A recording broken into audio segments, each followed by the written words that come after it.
Why do you look in the mirror and pretend to recognize the person staring back at you, when you know, in the quietest hours of the night, that you are hosting a complete stranger? You have spent the better part of your life carefully constructing a fortress of certainty, convinced that your conscious will is the sole master of your fate, yet you remain completely blind to the subterranean currents pulling you under. The choices you proudly label as your own are frequently nothing more than the predictable reactions of a deeply conditioned ego, desperately trying to maintain control over an inner chaos it refuses to acknowledge. You walk through your daily routines, wearing a mask of functional stability, while ignoring the persistent, low-frequency anxiety that whispers that your entire life is built upon a profound misunderstanding of who you actually are. This is not a mere philosophical dilemma. It is an existential crisis you actively suppress every single morning just to get out of bed. The discomfort you feel right now is the necessary friction of your internal architecture beginning to crack under its own falsity. You came here seeking answers, perhaps a comforting formula to soothe your unresolved tensions, but true psychological transformation demands something far more merciless. It requires the total dissolution of your current identity. We are not here to flatter your ego or provide you with superficial coping mechanisms to tolerate a stagnant existence.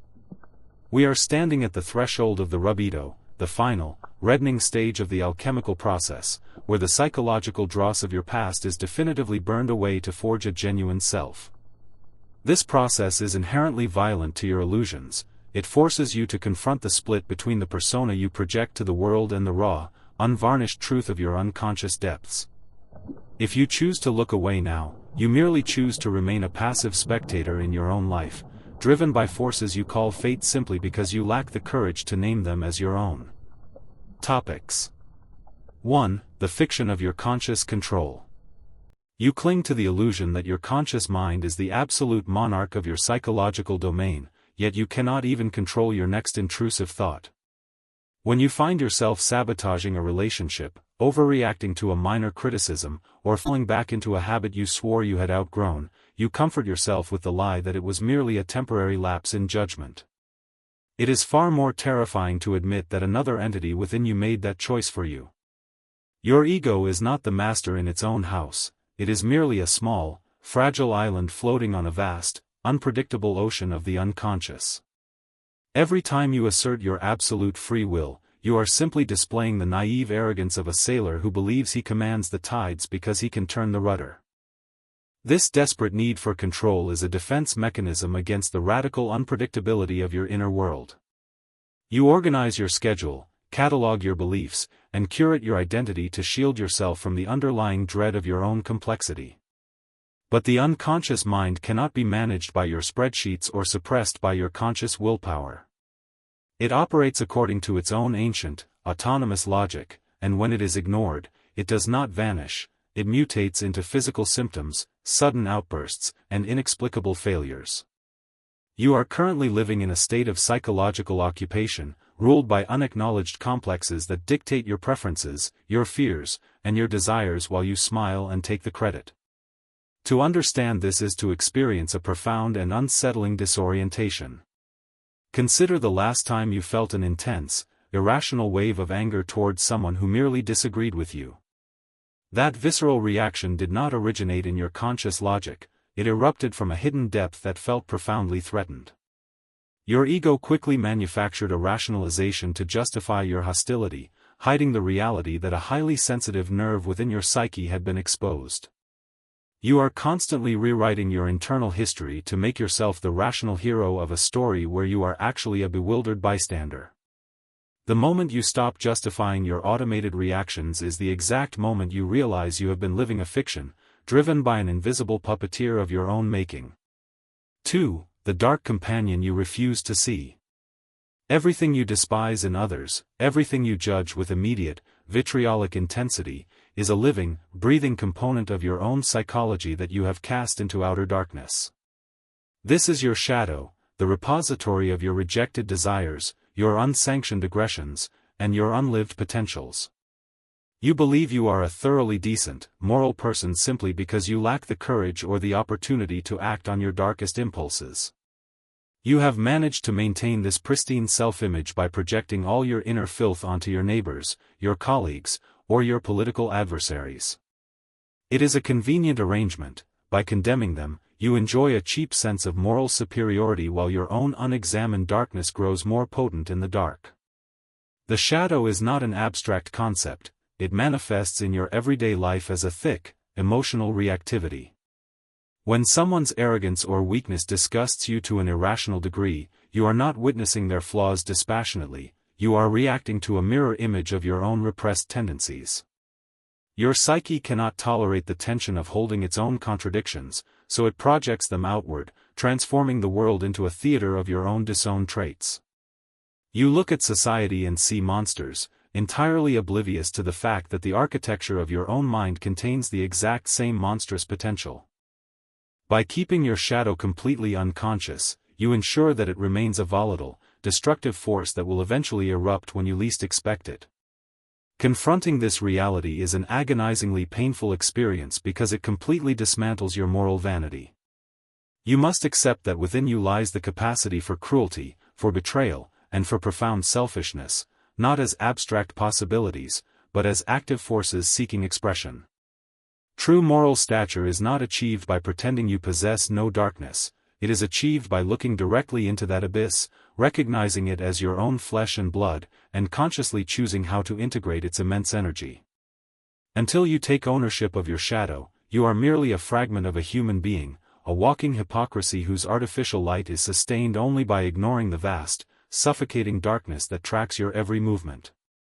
3. The exhausting theater of the persona. You are currently suffering from a profound and chronic exhaustion that no amount of sleep can cure, because you are spending an immense amount of psychological energy maintaining a lie. This lie is your persona, the social mask you wear to secure acceptance, status, and safety within human society. You have spent decades refining this performance, learning exactly which smiles to fake, which opinions to echo, and which vulnerabilities to hide. The tragedy is that you have played this role so convincingly that you have actually managed to deceive yourself. You look in the mirror and you no longer see a complex, multidimensional human being, you see only the sterile, superficial caricature you created to please the collective crowd. The persona is a functional necessity for navigating social reality, but you have committed the fatal psychological error of identifying with it completely. You believe you are your job title, your social status, or your reputation as a good person. This complete identification leaves you fundamentally fragile, terrified of any criticism or failure that might tear a hole in your carefully constructed mask. When someone punctures your persona, your reaction is not one of calm correction, but of existential panic. You feel as though your very survival is at stake, because you have tied your entire worth to an artificial construct that requires constant external validation to exist. This constant performance creates a deep and dangerous alienation within your inner world. While your persona is busy collecting compliments and fitting neatly into social structures, your true self is suffocating in the background, starved of authentic expression. The deeper the chasm between your external mask and your internal reality, the more acute your sense of emptiness becomes. You find yourself achieved, respected, and thoroughly miserable, wondering why your success feels like a gilded cage. The truth is simple and devastating: you have traded your psychological soul for social currency, and the person everyone loves is not actually you, but a ghost you created to stand in your place. 4. The poison of your external projections. You firmly believe that your suffering is caused entirely by external circumstances, by an unsupportive partner, an unfair boss, or the tragic state of the modern world. This belief is a psychological narcotic, a way to paralyze yourself so you never have to take responsibility for your own inner landscape. The reality is far more uncomfortable. The world you experience is not an objective fact, but a highly subjective interpretation heavily colored by your internal projections. You are constantly casting your internal conflicts onto the external environment, transforming your relationships into battlegrounds where you fight old childhood wars with completely innocent people. When you fall intensely in love, or when you feel an inexplicable, immediate hatred for a stranger, you are rarely interacting with the actual human being in front of you. Instead, you are reacting to your own inner archetypes, such as the anima or animus, which you have draped over them like a garment. You demand that your partner fulfill the impossible role of the perfect, nurturing parent or the divine savior, and when they inevitably fail because they are merely human, you feel deeply betrayed and reset the cycle. You blame them for breaking your heart, when the truth is that your heart was broken by the violent collapse of your own unexamined fantasy. This continuous projection of your inner world onto others completely prevents any possibility of genuine human connection. You do not see people, you see hooks upon which you hang your own psychological laundry. This process isolates you in a hall of mirrors, where every relationship is merely an encounter with a hidden fragment of your own mind. To break this destructive cycle, you must undergo the painful process of withdrawing your projections, pulling the hooks out of others, and recognizing that the source of your longing and your rage lives inside you. It is a lonely, sobering realization to discover that the enemy you have been fighting so bitterly in the external world is actually an unloved, neglected part of your own psyche. 5. The agony of the Rubedo. Before you can experience the radiant transformation of the Rubedo, you must first pass through the pitch-black valley of the Rubedo, the alchemical stage of blackening, decay, and utter disillusionment. This is the period of your life where your reliable coping mechanisms completely fail, your long-held beliefs crumble, and a profound, heavy depression settles over your soul. You view this state as a pathological illness to be cured, medicated, or positive thought away as quickly as possible. You are wrong. This darkness is not a mistake, it is the necessary, intentional work of your unconscious mind breaking down the rigid, arrogant structures of your ego so that something real can finally breathe. In the Rubedo, you are stripped of the cheap optimism that usually keeps your existential anxiety at bay. The goals that used to motivate you suddenly seem utterly meaningless, the social interactions that used to distract you feel hollow and exhausting.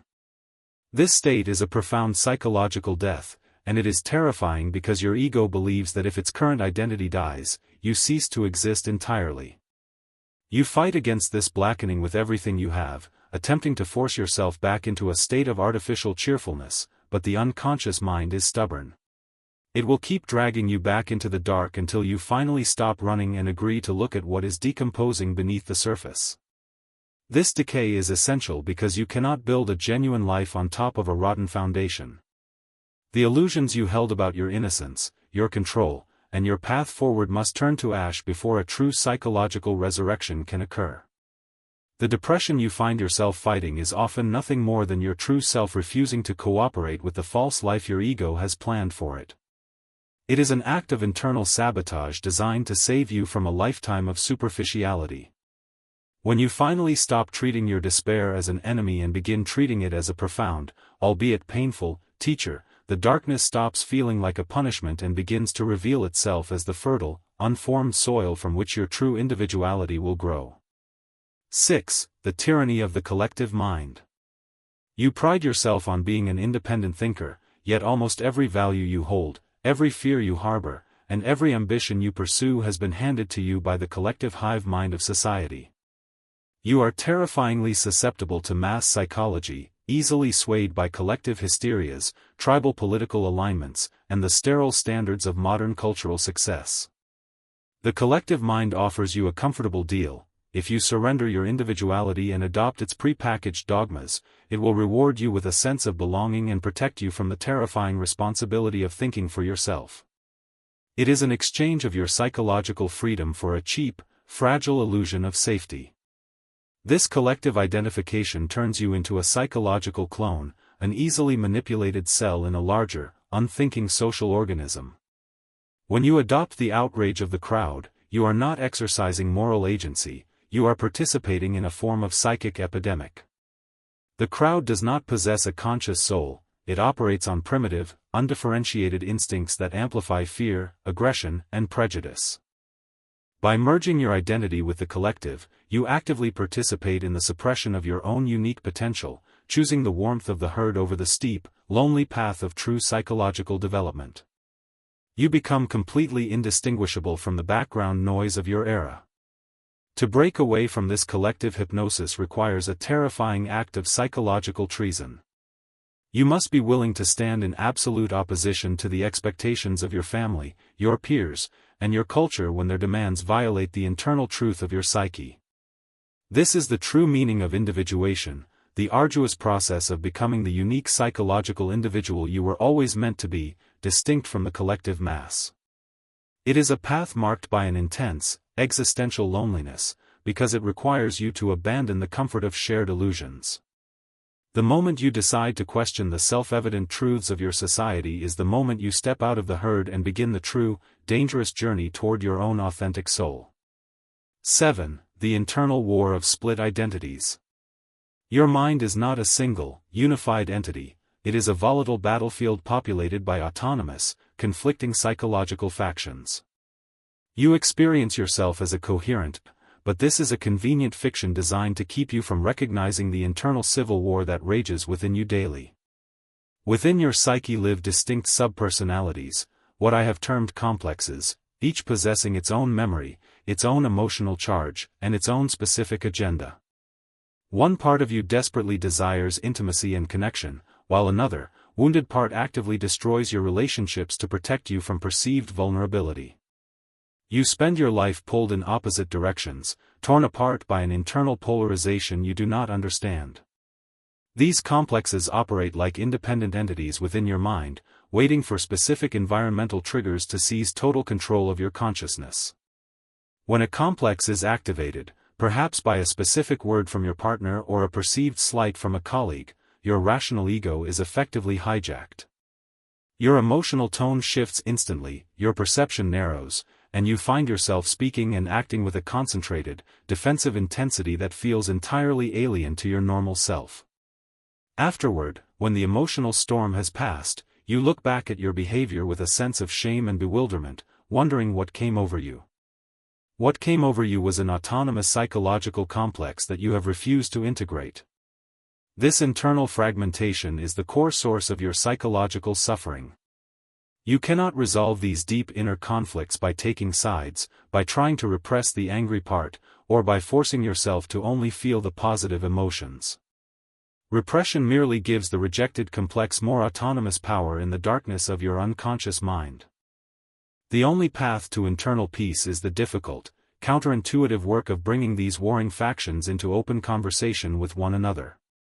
You must sit with your internal contradictions, tolerate the immense tension of holding two opposing desires at the same time, and resist the temptation to make a premature, superficial choice.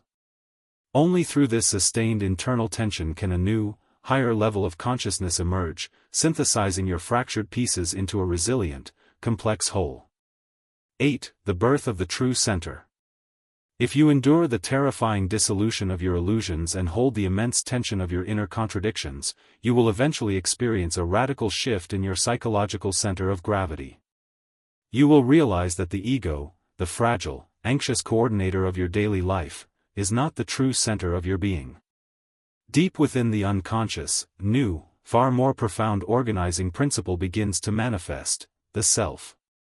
The self is the archetype of wholeness, the internal blueprint of your complete psychological potential. It does not seek to protect your comfort or flatter your vanity, it demands that you fulfill your ultimate destiny, regardless of the cost to your current ego structures. When the self begins to assert its authority, the frantic desires and neurotic anxieties of your ego begin to lose their power over you. You no longer view a career failure or a social rejection as an existential catastrophe, because your identity is anchored in a deep internal reality that cannot be shaken by external events. You begin to see your life not as a series of random, chaotic accidents, but as a meaningful, purposeful process of psychological unfolding. This is the true realization of the Rubedo, the stage where the fragmented, unexamined pieces of your life are brought into alignment around a genuine, indestructible core. You are finally transformed from a collection of reactive masks into a fully conscious individual. But do not mistake this state for a cheap, peaceful enlightenment. The birth of the self is a demanding, life-altering reality that requires your total, unconditional submission to an inner authority. It requires you to abandon your small, self-centered plans in service of a larger psychological necessity that you cannot fully comprehend. You are no longer living for your ego's comfort. You are living as a vessel for the expression of a deeper human consciousness.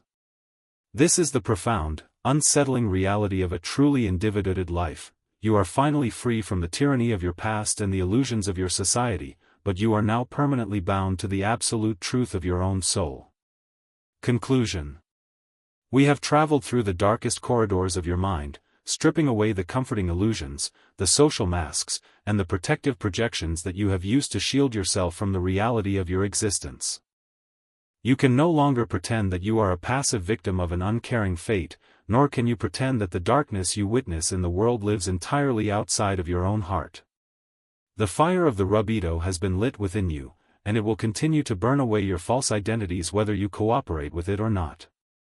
You are now faced with a stark, unavoidable choice. You can choose to slip back into the comfortable numbness of your old life, pretending you never heard these words, or you can find the courage to step directly into the transformative fire and claim your true individuality. The person you were when this conversation began is already dead. The only remaining question is whether you have the fortitude to find out who is about to take their place. If these words have disrupted your internal peace, it is because you have finally begun to look at the truths you have spent your entire life avoiding. Do not allow your ego to quickly bury this realization under the noise of your daily distractions. Secure your place on this difficult journey toward true consciousness by subscribing to this channel now. I want you to look deeply into your life right now and answer a specific question in the comments below. Which false part of your identity are you most terrified of losing as you step into the fire of transformation? Do not leave a superficial, safe response. Write with the absolute, painful honesty that your soul demands. Let us see who among you possesses the rare courage to name their own shadow in the light.